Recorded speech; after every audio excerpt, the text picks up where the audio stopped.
Чебоксарах открылась первая в истории республики Чувашская биеннале. Расширение границ – такова ее цель. С подробностями о мероприятии в нашем репортаже. Биеннале – это художественная выставка, конкурс современного искусства. Самая известная в мире биеннале – Венецианская. Однако в этом году по инициативе Юлии Константиновой было решено провести впервые чувашскую версию. Его тема – X-истории – память о будущем. Народное творчество, мифы, поверья – все это легло в основу выставки. Мы, как коммуникационное агентство, наша задача придумывать форматы, площадки, мостов для коммуникации, для общения людей.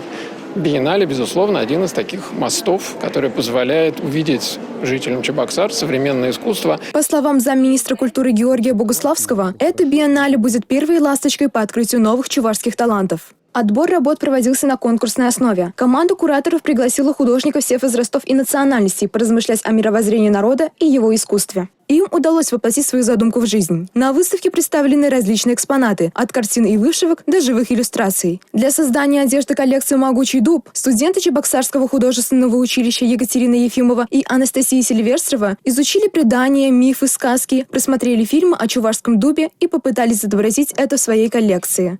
Сегодня мы представляем нашу коллекцию «Юман». Для создания коллекции были использованы современные материалы, современные технологии и интересные техники. Одна из них – это техника перфорации, когда на ткани вырезаются элементы, символизирующие чувашские орнаменты. Центральное место занимает древо жизни и техника макраме, то есть вязание узлов, плетение узлов.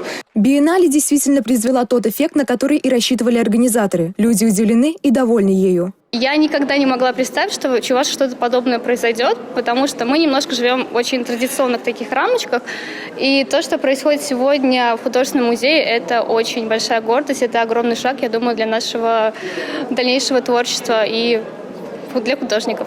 Выставка будет рада принять посетителей в течение 3 недель, начиная с 12 октября. Она занимает целый этаж Чебоксарского государственного художественного музея и сопровождается лекциями и мастер-классами художников, а также авторскими экскурсиями по городу.